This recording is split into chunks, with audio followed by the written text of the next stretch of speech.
Doctor BR Ambedkar open యూనివర్సిటీలో ఎవరైతే bachelor of library sciences BLIC second semester students ఉన్నారో so 2023 2024 and readmission తీసుకున్న వాళ్ళకు ఎగ్జామ్ ఫీజ్ నోటిఫికేషన్ వచ్చిందండి. సో ఎగ్జామ్ ఫీజ్ మీరు అది పే చేస్తేనే మీకైతే ఎగ్జామ్స్కి అలౌ చేస్తారు. సో ఈ వీడియోలో కొన్ని ఇంపార్టెంట్ డౌట్స్ అయితే ఎక్స్ప్లెయిన్ చేయడం జరుగుతుంది. సో మనకు థియరీ అండ్ ప్రాక్టికల్కి సంబంధించిన నోటిఫికేషన్ వచ్చింది. So second semester students so 2023లో అడ్మిషన్ తీసుకున్న వాళ్ళు 24 అండ్ ప్రీవియస్ ఇయర్స్లో ఎవరైతే ఎగ్జామ్ రాయని వాళ్ళు కావచ్చు అలాంటి వాళ్ళు రీఅడ్మిషన్ తీసుకున్న వాళ్ళు మీరు కూడా ఈ ఎగ్జామ్స్కి రిజిస్ట్రేషన్ చేసుకొని మీరు కూడా ఎగ్జామ్స్ రాసుకోవచ్చండి. సో ఇది ఫస్ట్ పాయింట్. సెకండ్ పాయింట్ వచ్చేసి మనకు ఎగ్జామ్ డేట్స్ వచ్చేసి 2 ఫిబ్రవరి టు 5 ఫిబ్రవరిలో మనకు ఎగ్జామ్స్ అయితే ఉంటాయి. సో ఈ ఎగ్జామ్స్ ఎవరైతే రాద్దాం అనుకుంటున్నారో ఎగ్జామ్ ఫీ మీరైతే పే చేసుకోవాలి. సో లాస్ట్ డేట్ వచ్చేసి మనకు 27 డిసెంబర్ 2025. ఎవరైతే 27 తర్వాత రిజిస్ట్రేషన్ చేసుకుందాం అనుకుంటున్నారో ఆ ఎగ్జామ్ ఫీ పే చేయాలనుకుంటే మీకు 500 రూపీస్ ఎక్స్ట్రా పడుతుంది. సో 2 జనవరి 2026 లాస్ట్ డేట్. 2 జనవరి తర్వాత మీరు మళ్ళీ నెక్స్ట్ ఇయర్ రాసుకోవాలండి. సో మళ్ళీ మీకు ఛాన్స్ అయితే ఉండదు.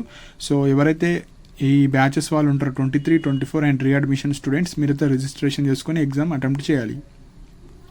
సో ఎగ్జామ్స్ వచ్చేసి మనకు టోటల్గా మనకు ఒక 6 సబ్జెక్ట్స్ ఉంటాయండి సెకండ్ సెమిస్టర్లో. సో మెయిన్గా మనకు ఫస్ట్ డిఎస్సి ఏఆర్బి ఏదో ఒకటి ఆప్షనల్ సబ్జెక్ట్ తీసుకున్న వాళ్ళకు మీకు 2 ఫిబ్రవరి నుంచి ఎగ్జామ్స్ అయితే ఉంటాయి. ఈచ్ ఎగ్జామ్ మనకు 3 అవర్స్ ఉంటుంది. Second management of library and information centres వచ్చేసి 3rd రోజు. 4th information sources and services 4th రోజు.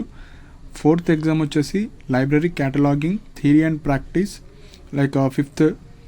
ఫిఫ్త్ డేటాబేస్ డిజైన్ వచ్చేసి మనకు కంప్యూటర్ ప్రాక్టికల్స్. సో ఈ ప్రాక్టికల్కి సంబంధించింది మీ స్టడీ సెంటర్లోనే కనుక్కోవాలి. సో మెయిన్గా మనకు ఈ ఫస్ట్ 4 థియరీ ఎగ్జామ్స్ ఇవి. సో థియరీ ఎగ్జామ్స్ తర్వాత మీకు ప్రాక్టికల్స్ కూడా మీ స్టడీ సెంటర్లోనే మీరైతే కనుక్కోవాలి. అండ్ లైబ్రరీ విజిటింగ్ రిపోర్ట్ కూడా నేను ప్రీవియస్గా అప్డేట్ చేశాను. సో ఎవరైతే రీఅడ్మిషన్ స్టూడెంట్స్ కావచ్చు పాత స్టూడెంట్స్ కావచ్చు వాళ్ళందరూ మీరు లైబ్రరీ విజిటింగ్ రిపోర్ట్ కూడా రాసి సబ్మిట్ చేయాలండి. సో ఈ ప్రాక్టికల్ ఎగ్జామ్స్ ఏవైతే ఉన్నాయో ఈ 2 ప్రాక్టికల్కి సంబంధించినవి సో మీ స్టడీ సెంటర్లోనే కాంటాక్ట్ అవ్వాలి, వాళ్ళే చెప్తారు ఇన్ఫర్మేషన్. సో లైబ్రరీ రిపోర్ట్ ఏదైతే ఉందో లాస్ట్ డేట్ 20 జనవరి అండి. సో ఇంకా ఎవరైతే లైబ్రరీ విజిట్ రిపోర్ట్ రాయని వాళ్ళు మీరైతే రాసి మీరైతే మీ స్టడీ సెంటర్లో సబ్మిట్ చేయండి. ఎగ్జామ్ ఫీ వచ్చేసి పర్ సబ్జెక్ట్కి మీరు 200 రూపీస్ అయితే పే చేసుకోవాలి. సో ఎన్ని సబ్జెక్ట్స్ ఉన్నాయో జస్ట్ మీ అడ్మిషన్ నెంబర్ ఎంటర్ చేస్తే మీకు కంప్లీట్ ఫీ సెకండ్ సెమిస్టర్కి సంబంధించిన ఫీ చూపిస్తుంది ఎగ్జామ్ ఫీజు. సో అది పే చేసుకున్న తర్వాత మీరైతే 2nd to 5th మీ యొక్క అందులోనే నోటిఫికేషన్లో మనకు సెంటర్స్ కూడా ఇచ్చారు. మీ స్టడీ సెంటర్ నియర్ బై కాలేజ్లోనే మీకు సెంటర్లో ఎగ్జామ్స్ అయితే ఉంటాయి. సో ఇవి ఇంపార్టెంట్ పాయింట్స్ అండి. దీనికి సంబంధించిన డీటెయిల్ నోటిఫికేషన్ పీడిఎఫ్ కూడా కింద డిస్క్రిప్షన్లో ప్రొవైడ్ చేశాను. దాని ద్వారా మీరు చూడొచ్చు. అండ్ మన టెలిగ్రామ్ ఛానల్లో కూడా జాయిన్ అవ్వండి. ఇంపార్టెంట్ లింక్స్ రిజల్ట్స్ దానికి సంబంధించిన ఇన్ఫర్మేషన్ కూడా ఇవ్వడం జరుగుతుంది.